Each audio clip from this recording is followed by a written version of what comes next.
Hey guys, today I got a review on the new Blackvue DR770X box. Now this is a pretty exciting product from Blackvue. This is something I've wanted for quite a few years.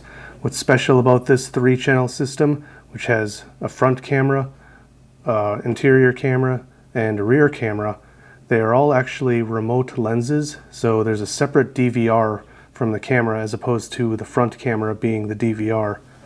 Of course, since this is from Blackvue, it's going to have all of the great parking mode features and of course the industry-leading cloud features, but this is also one of the most secure dash cameras Blackvue has ever made, so we'll talk a lot about that also. So let's get started.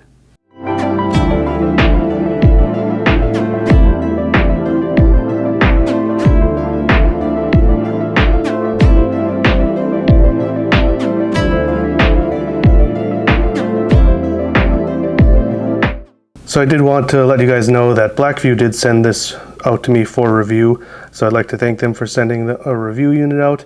If any of you guys are interested in purchasing this dash camera or any other devices or cameras I mentioned, I'll provide links down in the description. So as I said, this camera has 3 channels, a front, rear, and interior, but all 3 are only 1080p, so that's going to be one issue for some people probably right off the bat. But what's really unique about these cameras is I was expecting them to be just like the rear cameras from all of the other Blackvue cameras. Instead, all 3 of these cameras are a little bigger and they're all unique to each other. So starting from the back, the rear camera is actually the most simple. It just has the camera and a recording LED light if you prefer to have an LED light blinking. Now the interior camera, of course, has infrared lights. So if you're a Uber driver or Lyft driver, or maybe you just want to record interactions with police, you can record the inside of your car, whether it's day or night. Now the front camera is pretty unique because normally the front camera is also the main computer of the dash camera, but since this one has a separate DVR, you might want that DVR to be in your glove box. So they have the microphone and speaker built into the front camera here, and I did notice it seems like the audio quality of the voice alerts is higher quality on this than all of the previous 2-channel dash cameras. I'm not quite sure what that or why that is. Maybe it's just a better speaker or better audio file. I'm not quite sure, but I like how it sounds better. Of course, these cameras all use the very thin coaxial cable that Blackvue has used for many years. I really love how thin these cables are because some cameras from other brands will use really thick USB cables. These really thin ones make them easier to install. Now one tip I'd like to give you guys is make sure you get the cable plugged into the camera before you mount it onto the windshield, because the way this side cap works, it's actually sort of like another security device. It prevents people from removing the cable unless they have the specific hex key or Allen wrench to remove the cap. Now for the DVR, most people are probably going to want to install it into their glove box. Another ideal place might be under the driver or passenger seat. What's interesting about this DVR is it also has a security device on it. You can cover all of the plugs with this back cover and it locks in place with a key that's provided. Your memory card is also going to be protected under here. You can see I put mine in the glove box. Now since I have a lot of cameras that I'm testing all the time, I did not do a permanent installation, so some of these cords are just going to be coming out the front of my glove box. You can see that I'm installing it on top of a black box. That is a Blackboxmycar Powercell 8 dashcam battery. Now because of how many cameras I have installed, I like to use this, and for parking mode I would most often recommend you use the 3-wire hardwiring cable.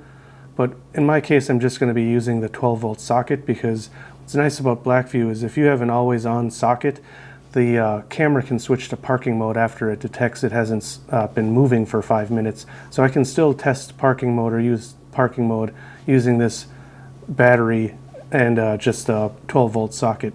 Now I wanted to point out that Blackvue does have their own dashcam battery pack, also called the PowerMagic Ultra. The most recent version I did review not too long ago, so I'll provide a link down in the description to where you can watch that review. These batteries are really expensive though, and I would say it's not for most people. If you know for some reason that you need one and you're interested, go check it out. For most people, you can just hardwire to your fuse box and you should be okay. Now, I'm not going to show an installation because it's different in every vehicle, but I'll provide a link down in the description to the Blackboxmycar installation guide. It's a very useful guide for learning how to hardwire dash cameras. Now, one accessory that comes with it is the GPS unit. Since your DVR might be hidden away and not visible to the sky or your windshield, it does have an external GPS. You can wire that to your dashboard. In addition to that, if you do want to use cloud features, you can buy the 4G LTE module. That does cost, I believe, $160 last I checked. That'll allow you to connect to the cellular network and access the cloud at all times, as long as the camera still has power. Now with the 4G LTE module, that does also have the GPS, so you don't need to have both of those plugged in. It also comes with this Bluetooth button, and I gotta say, it's really big. I wish it was smaller compared to some of the competition like Viafo's Bluetooth button. It makes it a little harder to place it on your dashboard. Now when it comes to the video quality, as I said, all 3 channels are only 1080p. That is pretty disappointing because some of the competition out there has 3-channel cameras with, for example, the Viafo A139 Pro has 4K in the front, although it's only 24 frames per second, and then 1080p for the interior and rear camera. That camera also has the newer Sony Starvis 2 sensor, and I think people are going to notice that the video quality here on this Blackvue model just isn't up to par with some of the best out there. We're going to talk about the Cloud though, and why I think the Cloud is sort of why you would get this camera. At night, I think the video quality looks decent for 1080p. It does seem to have decent dynamic range. Now, of course, the interior looks fine. If anything, I would have preferred that they sacrificed the interior with maybe 720p video, if that could have gotten the front camera up to 1440p or something higher. And of course, at night with the infrared lights, you're going to be able to see inside of your car very well. One thing I'd like to point out is I think I probably should have installed mine a little bit lower.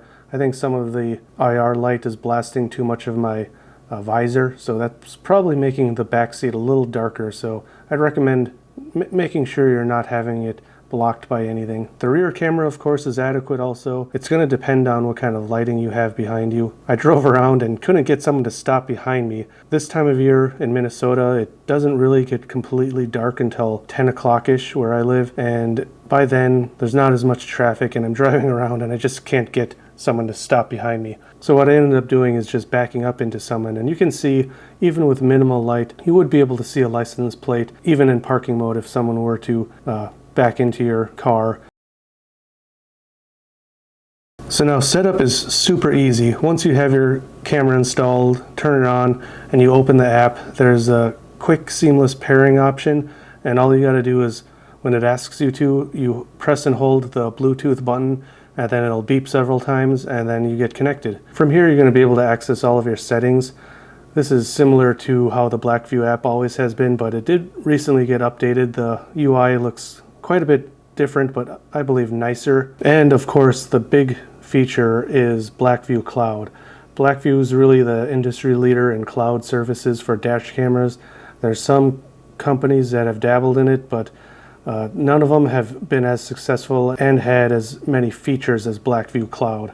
So you could connect to a Wi-Fi hotspot, but since you might not always have one that's on around your car, the 4G LTE module plugs into the camera, or the DVR as I said, and then I have mine installed on the side A pillar, which I probably wouldn't recommend. I don't know if that's going to fly off if the airbags go off, so for liability reasons, don't do what I did. But really the cloud service feature by Blackvue, it's so feature rich. You can get notifications to your phone if it senses an impact while it's parked, and then from there you can watch that saved clip, which can automatically upload to the cloud, and you can view a live stream and see if anything's still going on around your car. Now it is worth pointing out that this does take more power, so if you don't have a very long commute like me, you might start to have issues with your battery running down too often. But if you drive 45 minutes to an hour a day, you're probably going to be just fine. Setting up the cloud is also pretty easy, just like the Wi-Fi app setup.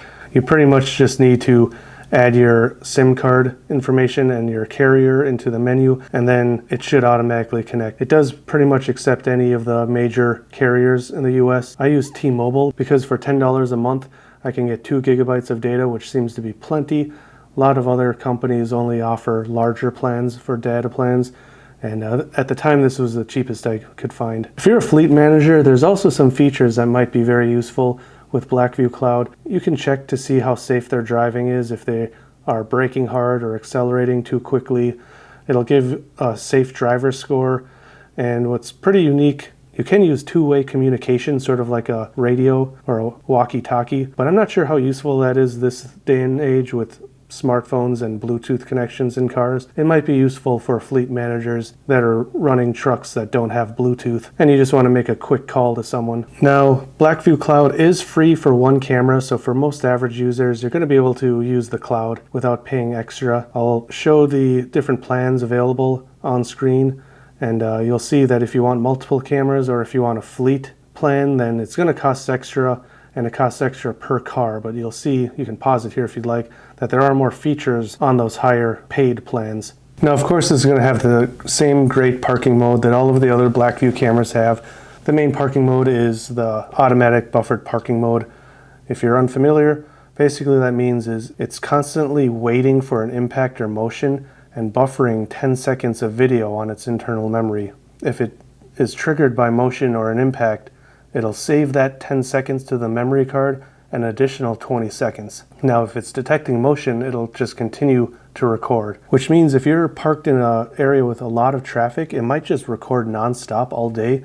So there's also a time-lapse option, which can be a lot better for people that park in high traffic areas because it's not going to fill up your memory card every day. So guys, overall, I think this camera is a step in the right direction. I think Blackvue is doing really great things with this model. But of course, I, and I'm sure everyone else, are going to want one with better video quality. I think if they could get 4K in the front and better image sensors like the Starvis 2 sensors, then this would probably be the best dash camera on the market. I know a lot of people don't care about the cloud, so the way I see it, Blackvue needs to be able to compete with their video quality just as much because a huge portion of the market doesn't care about the cloud. They're just going to see this camera that doesn't have as good of video quality as some of their competition. So that's something that I hope to see improved in the future. Of course, they typically have yearly updates, so hopefully they have a DR770 box coming soon also. So guys, I hope this video was helpful. If it was, I'd appreciate it if you hit like and subscribe. And of course, if you're interested in buying this, again, there's links in the description. As usual, drive safe. Thanks for watching, and I'll see you next time.